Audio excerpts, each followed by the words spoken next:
بسم الله الرحمن الرحيم الحمد لله رب العالمين الصلاة والسلام على سيد الأنبياء والمرسلين سيدنا محمد وعلى آله وصحبه أجمعين أما بعد وبعد إن هذه مقدمة فيما على قارئه أن يعلمه وبعد بسم حمد صلاة سلام എന്നിവയ്ക്ക് ശേഷം ഇന്ന ഹാദിഹി തീർച്ചയായും ഇത് എന്ന് പറയുന്നിടത്തൊക്കെ മഹാന്മാരുടെ ഒരു വിശദീകരണം ഉണ്ടാവും. ഒരു കിതാബിൻ്റെ തുടക്കത്തിൽ ഇത് എന്ന് പറഞ്ഞാൽ ഒന്നുകിൽ ആ കിതാബ് എഴുതിയതിന് ശേഷമായിരിക്കും അതിൻ്റെ ആമുഖം എഴുതാം. അപ്പോൾ അവർ എഴുതിയ ആ കിതാബ് എന്നാണ് അർത്ഥം. ഇത് എന്ന് പറഞ്ഞാൽ ഏത് എന്നൊരു ചോദ്യം ഉണ്ടല്ലോ. അല്ല, കിതാബ് ഉണ്ടാക്കാൻ പോകുമ്പോൾ സ്റ്റാർട്ടിങ്ങിൽ തന്നെ പറഞ്ഞതാണ് ഈ വാക്ക് എന്നുണ്ടെങ്കിൽ മനസ്സിൽ അവർ രചിക്കാൻ ഉദ്ദേശിച്ച ഒരു കാര്യം മനസ്സിലുണ്ടാവുമല്ലോ, അതിലേക്കാണ് ഇഷാറത്ത്. ഈ രചിക്കാൻ പോകുന്ന ഈ സംഭവം ഇന്ന ഹാദിഹി വബഅദു ബിസ്മി ഹംദ് സ്വലാത്തു സലാം എന്നതിനു ശേഷം ഇന്ന ഹാദിഹി തീർച്ചയായും ഇത് മുഖദ്ദിമത്തുൻ ഒരു ആമുഖമാണ്. മുഖദ്ദിമ എന്നത് മുഖദ്ദിമത്തുൽ ജയ്ഷ് എന്നതിൽ നിന്ന് വന്നതാണ് എന്നാണ്.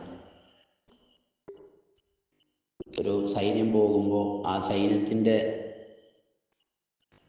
മുന്നിലായി ഒരു ടീം ആദ്യം പോകും. അപ്പോൾ വിശദമായി ശേഷം പറയാനിരിക്കുന്ന വിഷയത്തിന് ഒരു ആമുഖമായി ആദ്യം പറയുന്ന ഒരു സംഭവമാണ് മുഖദ്ദിമ.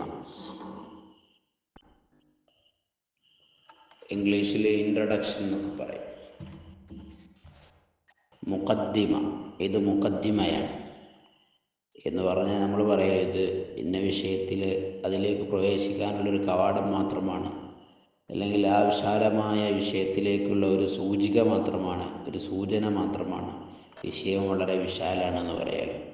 അതുപോലെ ഇത് തജ്വീദിൻ്റെ പൊന്നിലുള്ള എല്ലാം തികഞ്ഞ കിതാബൊന്നുമില്ല. തജ്വീദ് പഠിക്കാൻ ഉദ്ദേശിക്കുന്ന ആളെ സംബന്ധിച്ചിടത്തോളം അവർക്ക് അതിനുള്ളൊരു ഇൻട്രൊഡക്ഷൻ, ഒരു മുഖദ്ദിമയാണ്, ആമുഖമാണ്. ഏത് വിഷയത്തിലുള്ള മുഖദ്ദിമയാണ്? വബഅദു ഇന്ന ഹാദിഹി മുഖദ്ദിമ ബിസ്മി ഹംദ് സ്വലാത്ത് എന്നിവയ്ക്ക് ശേഷം ഇതൊരു ആമുഖമാണ്. ഏത് വിഷയത്തിൽ? ഫീമ, ഒരു കാര്യത്തിലുള്ള. അലാ ഖാരിഇഹി, ഖുർആൻ ഓതുന്ന ആളുടെ മേൽ നിർബന്ധമാകും. അൻ യഅലമഹു, അതിനെ അറിയൽ. അങ്ങനത്തെ ഒരു വിഷയത്തിലുള്ള മുഖദ്ദിമയാണിത് എന്നാണ് പറയുന്നത്. ആശയം ഇത്രയാണ്. ഇത് ഖുർആൻ പാരായണം ചെയ്യുന്ന ആളുകൾ അറിയൽ നിർബന്ധമായ കാര്യങ്ങളെപ്പറ്റി പറയുന്ന ഒരു ഇൻട്രൊഡക്ഷനാണ്, ഒരു മുഖദ്ദിമയാണ്. അപ്പോൾ ഖുർആൻ ഓതുന്ന ആളുകൾക്ക് ചില കാര്യങ്ങൾ അറിയൽ നിർബന്ധമുണ്ട്. എന്തൊക്കെയാണ് ആ കാര്യങ്ങൾ എന്ന്? വാജിബുൻ അലൈഹിമു മുഹത്തമു, അവരുടെ മേൽ നിർബന്ധമാണ്. അവർ എന്ന് പറഞ്ഞാൽ ഖുർആൻ ഓതുന്ന ആളുകൾ, ഖുർആ, അവരുടെ മേൽ നിർബന്ധമാണ്. മുഹത്തമെന്ന് പറഞ്ഞാൽ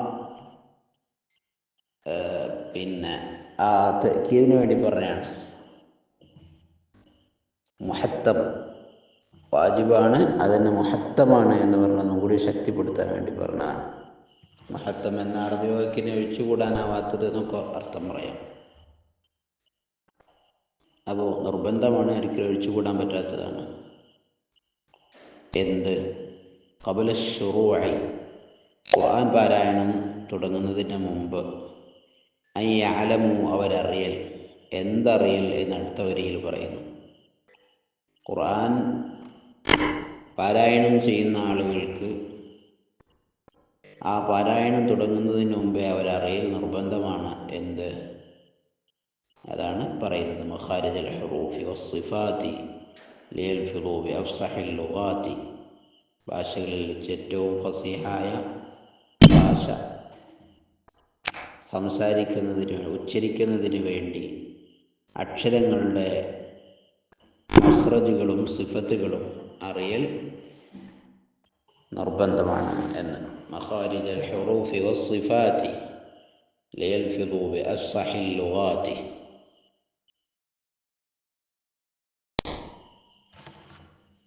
അപ്പോൾ ഇതിൽ നിങ്ങൾക്ക് വരികൾ കാണാം. ഇത് വാജിബുൻ അലൈഹിമു മുഹത്തമു ഖബ്ല ശുറൂഇ അവ്വലൻ, തുടങ്ങുന്നതിന് മുമ്പ് ആദ്യം യഅലമു അവരറിയണം എന്ത്? മഖാരിജൽ ഹുറൂഫി വസ്സിഫാത്തി, അക്ഷരങ്ങളുടെ മഖ്റജുകളും സിഫത്തുകളും.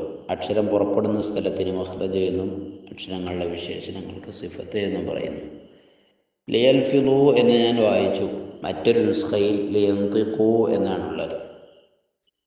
ലിയന്തിഖു എന്ന് പറഞ്ഞാലും ഉച്ചരിക്കുകയാണ്, ലിയൽഫിദു എന്ന് പറഞ്ഞാലും ഉച്ചരിക്കുകയാണ്. ബിഅഫ്സഹിൽ ലുഗാത്തി, ഭാഷകളുടെ കൂട്ടത്തിൽ ഏറ്റവും ഫസീഹായ ഭാഷ, ഏറ്റവും സാഹിത്യ സമ്പൂർണമായ സ്ഫുടമായ ഭാഷ അറബിയാണ്. ഖുർആൻ ആ ഭാഷയിലാണ് ഇറങ്ങിയത്. ലോകത്തെ ഏറ്റവും നല്ല ഭാഷ അറബിയാണ്. അറബിയേക്കാൾ ഏറ്റവും അർത്ഥപൂർണമായ, ഏറ്റവും സാഹിത്യ സമ്പൂർണമായ ഒരു ഭാഷ ലോകത്തില്ല തന്നെ. കാരണം അള്ളാഹുവിൻ്റെ കലാം മനുഷ്യരിലേക്ക് എത്തിക്കാൻ വേണ്ടി അള്ളാഹു സെലക്ട് ചെയ്ത ഭാഷ അറബി ഭാഷയാണ്. ഇന്നാ അൻസൽനാഹു ഖുർആനൻ അറബിയ്യൻ എന്നല്ലേ പറഞ്ഞത്.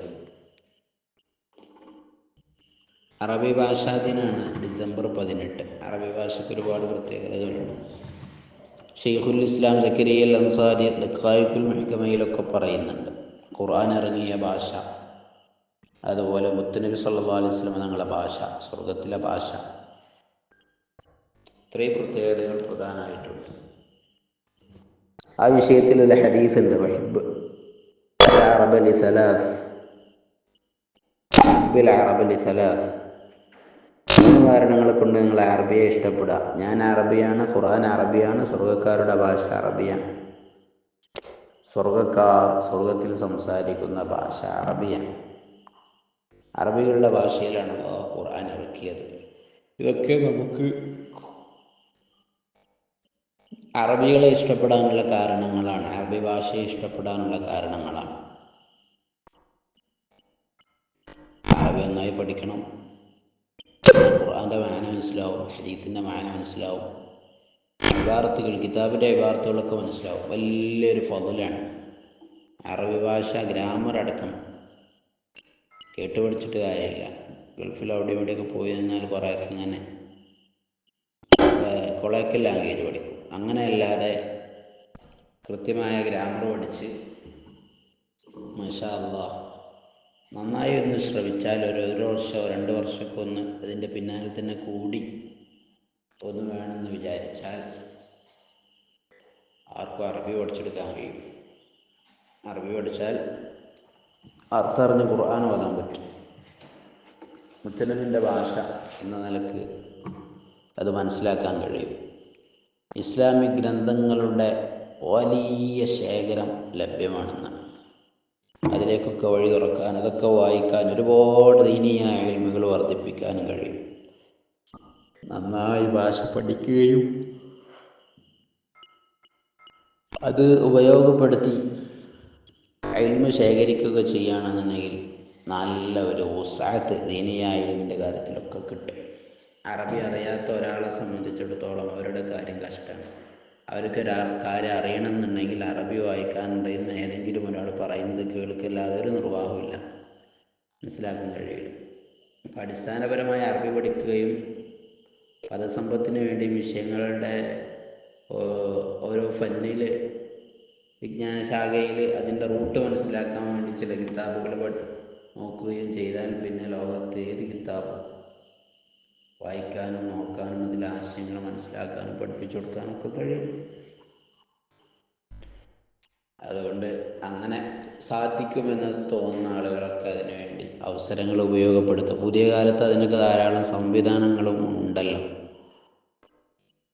ഓൺലൈനായും അല്ലാതെയൊക്കെ പഠിക്കുക. ഞാൻ തന്നെ നിലവിൽ പലർക്കും ഓൺലൈനായി ഗ്രാമർ പഠിപ്പിക്കുന്നുണ്ട്. പിന്നെ പ്രത്യേകം വ്യക്തിപരമായി തന്നെ 2-3 ആളുകളായിട്ടും അല്ലാതെയും ഒക്കെ നന്നായി പഠനം നന്നായി നടക്കണം. കുറേ ക്ലാസ്സുകൾ കേട്ടതുകൊണ്ട് മാത്രം കാര്യമില്ല. ഓരോ പാടെടുത്ത് കഴിയുമ്പോൾ അത് പഠിക്കുക, ഡൗട്ട് ക്ലിയർ ചെയ്യുക, നെക്സ്റ്റ് ലെവലിലേക്ക് പോവുക. എന്നാൽ വലിയ ഇമ്പ്രൂവ്മെൻ്റ് ഉണ്ടാവും. ഫീസ് എടുത്ത് പഠിക്കുന്നതാണ് ഞാൻ പറഞ്ഞത്. സൗജന്യമായി തന്നെ അറബി പഠിക്കാനുള്ള സംവിധാനമാണ്. ഗ്രാമർ മുതൽ തുടങ്ങി പഠിക്കാനുള്ള കിതാബുകൾ ഓതി പഠിക്കാനുള്ള സംവിധാനം ഫാദിലിയ കോഴ്സ് എന്ന പേരിൽ നിങ്ങൾക്കൊക്കെ അറിയാമായിരിക്കും. നന്നായി പഠിക്കാൻ കഴിയുന്ന ഒരാൾക്ക് അതിൽ ചേർന്നാൽ അതിൻ്റെ ക്ലാസ്സുകൾ അതിൻ്റെ ക്രമം പോലെ നടന്നു വരും. അതോടൊപ്പം പഠിച്ചു പോകും വേണം. എന്നാൽ സൗജന്യമായി തന്നെ അത് പഠിക്കാനുള്ള സംവിധാനവും ഉണ്ട്. അത് പിന്നെ എല്ലാവർക്കും കൂടിയുള്ള ക്ലാസ്സാണ്. നമ്മളൊരു ദിവസം പാഠം പഠിച്ചിട്ടില്ലെങ്കിൽ അടുത്ത ദിവസം ഇതിലെ പാഠം എടുക്കും.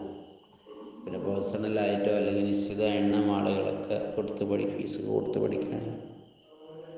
പാഠഭാഗം നമ്മൾ പഠിച്ചു കഴിഞ്ഞതിന് ശേഷവും മനസ്സിലായതിനു ശേഷം പുതിയ പാഠഭാഗത്തേക്ക് കടക്കണം.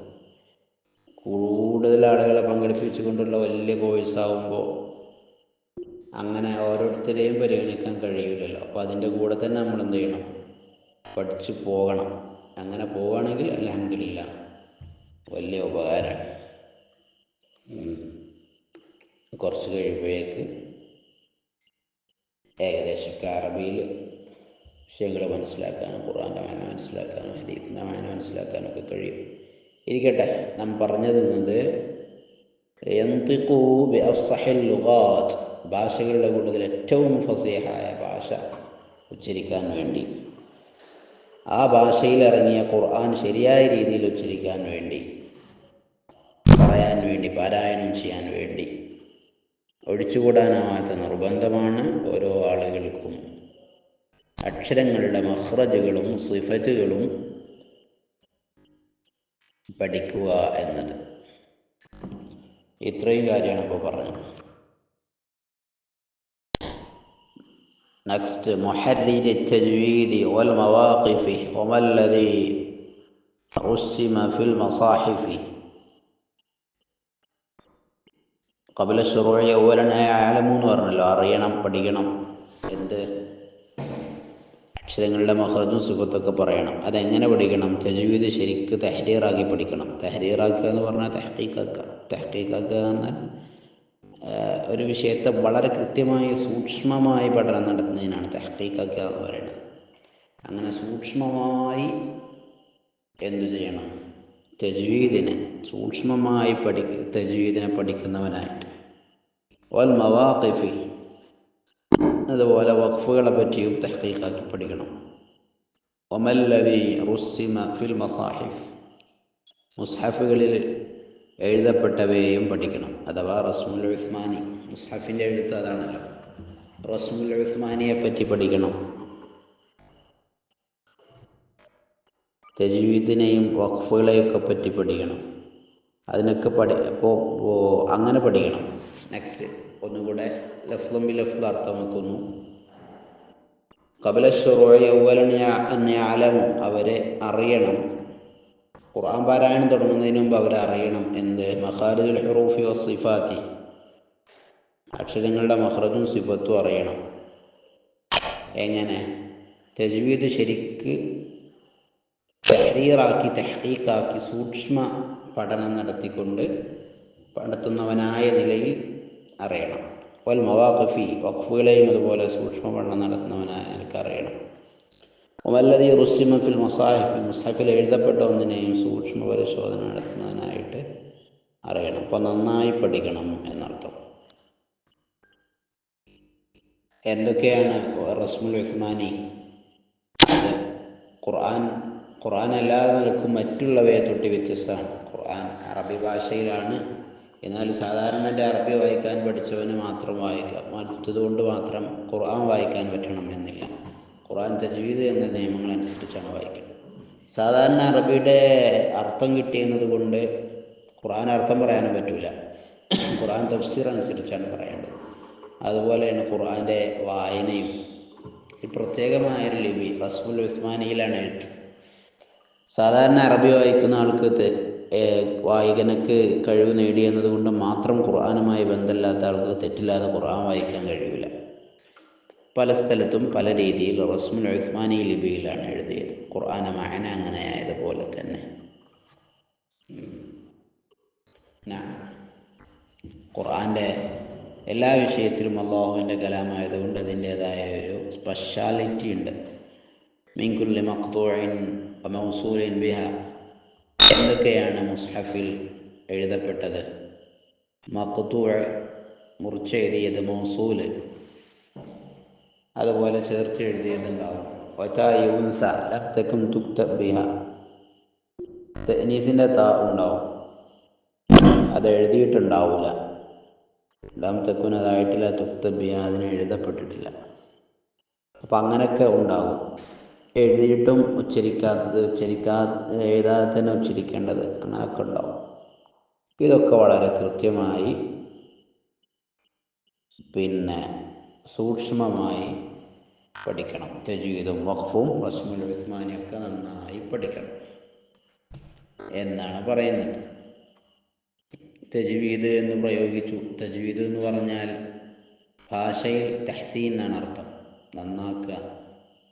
ഇസ്തിലാഹ് തിലാവത്തുൽ ഖുർആനി ബിഇഅതാഇ കുല്ലി ഹർഫിൻ ഹഖ്ഖഹു മിൻ മഖ്റജിഹി വ സിഫതിഹി, അക്ഷരങ്ങളുടെ വിശേഷണങ്ങളും അവ പുറപ്പെടുന്ന സ്ഥാനവും ഇതൊക്കെ ശ്രദ്ധിച്ച് ഓരോ അക്ഷരങ്ങൾക്കും അതിൻ്റെ കടപ്പാടുകൾ കൊടുത്ത് ഖുർആൻ ഓതുന്നതിനാണ് തജ്വീദ് എന്ന് സാങ്കേതിക ഭാഷയിൽ പറയുക. ഇഅ്താഉൽ ഹുറൂഫി ഹഖ്ഖഹാ മുസ്തഹിഖഹാ എന്നൊക്കെ പറയാം. മഖ്റജുകളെയും സിഫത്തുകളെയൊക്കെ നന്നായി പാലിച്ചുകൊണ്ട് ഓരോ അക്ഷരത്തിനും അർഹിക്കുന്ന പരിഗണന കൊടുത്തുകൊണ്ട് ഖുർആൻ പാരായണം ചെയ്യുക. അതാണ് തജ്വീദ്.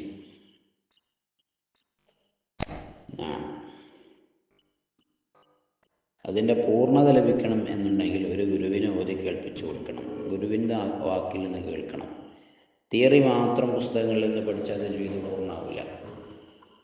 ഖുർആൻ മുത്തസിലാക്കുക, സനദ് മുത്തസിലാക്കുക എന്ന് പറയുന്ന പരിപാടി അതൊക്കെ അസാധ്യത്തിൻ്റെ അഫ്വാഹിൽ നിന്നാണ് കേൾക്കുന്നത് ഖുർആൻ. അതിനൊരു പാരമ്പര്യമുണ്ട്. നമ്മൾ ഇന്നയാളിൽ നിന്ന് കേട്ടു, അവർ മറ്റാളിൽ നിന്ന് കേട്ടു, അവരവരുടെ സ്ഥാനിൽ നിന്ന് കേട്ടു, മുത്തുനബിയിലേക്ക് എത്തുമത്. അപ്പോൾ അങ്ങനെ കേൾക്കുക എന്നതാണത് കൃത്യമാണെന്ന് ഉറപ്പിക്കാനുള്ള മാർഗം. നമ്മൾ തിയറി നിയമങ്ങളും കാര്യങ്ങളൊക്കെ പഠിച്ചു, അത് ശരിയായ രീതിയിൽ ഉച്ചരിച്ചു, ആ ഉദ്ദേശിക്കപ്പെട്ട സംഗതി ഇങ്ങനെ തന്നെയാണ് എന്നുള്ളത് നമുക്ക് ഒരു ഉസ്താദിൻ്റെ അംഗീകാരമാണ്. ഖുർആൻ അവ്വൽ മുതൽ ആഖിർ വരെ നമ്മുടെ ഖിറാഅത്ത് ഒരു ഉസ്താദ് കേൾക്കുകയോ ഒരു ഉസ്താദിൻ്റെ ഖിറാഅത്ത് നമ്മൾ ശ്രദ്ധിച്ച് കേൾക്കുകയോ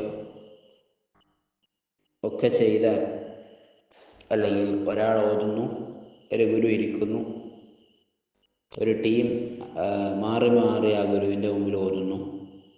അപ്പോൾ ഈ എല്ലാ ആയത്തും ഒരു ഗുരുവിനെ കേൾപ്പിച്ചു കൊടുക്കുകയോ എല്ലാ ആയത്തും ഒരു ഗുരുവിൽ നിന്ന് കേൾക്കുകയോ ചെയ്തിട്ടില്ലെങ്കിലും ഈ ഒന്നുകിൽ ഗുരുവിൻ്റെ ഖിറാഅത്തോ കേൾക്കുന്നുണ്ടല്ലോ. ഖുർആനിലെ ചില ഭാഗം ഗുരുവിൻ്റെ ഖിറാഅത്ത് കേൾക്കുന്നു, ചില ഭാഗം ഓതി കൊടുക്കുമ്പോൾ ഗുരു കേൾക്കുന്നു, അതോട് അംഗീകരിക്കുന്നു. ചിലത് ഗുരുവിൻ്റെ സാന്നിധ്യത്തിൽ വേറെ ഒരാൾ ഓതിയത് ഗുരു അംഗീകരിക്കുന്നു. ഇത് മൂന്നാണെങ്കിലും ഖുർആനിൻ്റെ ഒരു ഭാഗം ഇങ്ങനെ തന്നെയാണ് ഓതേണ്ടത് എന്ന് ഒരാളിൽ നിന്ന് കിട്ടും. അങ്ങനെ 30 ജുസ് ഖുർആൻ ഒരാൾക്ക് ഈ മൂന്നാലൊരു മാർഗത്തിൽ അയാളുടെ ഓത്ത് കേട്ടോ, അയാൾക്ക് ഓതിക്കൊടുത്തോ, അയാളുടെ സാന്നിധ്യത്തിൽ വെച്ച് വേറെ ഒരാൾ ഓതുന്നത് കേട്ടോ ഒക്കെ മനസ്സിലാക്കുമ്പോഴാണ് ഇത്തിസാൽ ഉണ്ടാവുക, കണക്റ്റഡ് ആവുക. അങ്ങനെ ആവുമ്പോൾ സനദ് മുത്തസിലാവും. അങ്ങനെ ആക്കണം എല്ലാവരും. അല്ലാഹു തആല തൗഫീഖ് നൽകട്ടെ. അപ്പോൾ ഖുർആൻ 30 ജുസ് ഞാൻ കേട്ടിട്ടുണ്ട്. ഇതാണ് അല്ലാഹുവിൻ്റെ കലാം. ഇത് ഞാൻ എൻ്റെ ഗുരുവിൽ നിന്ന് കേട്ടതാണ്, അല്ലെങ്കിൽ എൻ്റെ ഗുരുവിനെ ഞാൻ ഓതി കേൾപ്പിച്ച് ആ ഗുരു ഇത് ഓക്കെയാണ്, ഇത് തന്നെയാണ് ഖുർആൻ അംഗീകരിച്ചിട്ടുണ്ടെങ്കിൽ അതാണ് ഏറ്റവും വലിയ സർട്ടിഫിക്കറ്റ്. അതുക്ക് മേലെ വേറെ അല്ല. കടലാസിൻ്റെ സർട്ടിഫിക്കറ്റ് പ്രിൻ്റ് എടുക്കുന്ന കടയിൽ പോയാൽ ആർക്കും കിട്ടും, ഏത് കോലത്തിലടിക്കാം, എത്ര ചുരുക്കിലുണ്ടാക്കാം. അപ്പോൾ ഈ ഗുരുവിൻ്റെ അംഗീകാരം ഇതാണ് ഖുർആൻ എന്ന് അംഗീകരിച്ചാൽ ഈ ഗുരു എങ്ങനത്തെ ഗുരുവാണ്? അദ്ദേഹം ഇതുപോലെ 30 ജുസ് ഖുർആനും തൻ്റെ ഗുരുവിനെ കേൾപ്പിച്ച് ഓക്കെ, ഇങ്ങനെ തന്നെയാണ് ഖുർആൻ അംഗീകാരം ഗുരുവിൽ നിന്ന് കിട്ടിയിട്ടുണ്ട്. അദ്ദേഹത്തിൻ്റെ ഗുരുവിൻ്റെ ഗുരു അങ്ങനെ പോയി നബി സ്വല്ലല്ലാഹു അലൈഹി വസല്ലം തങ്ങളിലേക്കാണ് മുട്ടുക. ഇതൊരു സംഭവമാണ്. പിന്നെ അപ്പോൾ ഇത്രയും കാര്യങ്ങളാണ് ഇവിടെ പറഞ്ഞത്. ഇനി മഖാരിജുൽ ഹുറൂഫ് ആണ് പറയാനുള്ളത്. ഓരോ മഖ്റജുകളെയും അപ്പോൾ നമ്മൾ പറഞ്ഞത് നമ്മുടെ ജസ്രിയുടെ വരികളൊക്കെ എല്ലാവരും ശ്രദ്ധിക്കുക, പഠിക്കാൻ ശ്രമിക്കുക, അർത്ഥം മനസ്സിലാക്കുക, ഡൗട്ടുകളൊക്കെ ചോദിച്ച് ക്ലിയർ ചെയ്യാം. ചോദിക്കാവുന്നതാണ്. വിട്ടുപോയിട്ടുണ്ടാകാം, പലതും പറഞ്ഞു എന്ന് വിചാരിച്ച് പറയാതെ പോയിട്ടുണ്ടാവാം, മനസ്സിലായി എന്ന് വിചാരിച്ച് വിശദീകരിക്കാത്തതുണ്ടാവാം. ചോദിക്കാം, പഠിക്കാം, മനസ്സിലാക്കാം, ഗ്രൂപ്പ് ഉപയോഗപ്പെടുത്താം. അല്ലാഹു തൗഫീഖ് നൽകട്ടെ. ഇപ്പോൾ നമ്മൾ പറഞ്ഞത് ഇത്രയും വരികളാണ്. يقول راجي عفو رب سامع محمد بن الجازري الشافعي: الحمد لله وصلى الله على نبيه ومصطفاه محمد وآله وصحبه ومقرئ القرآن مع محبه.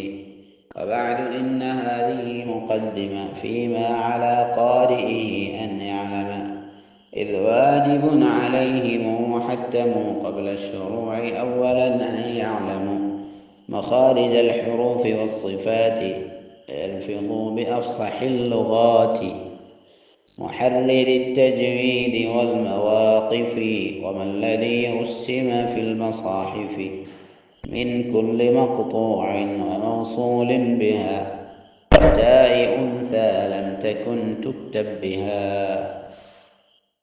نعم. سبحانك اللهم وبحمدك أشهد أن لا إله إلا أنت أستغفرك وأتوب إليك.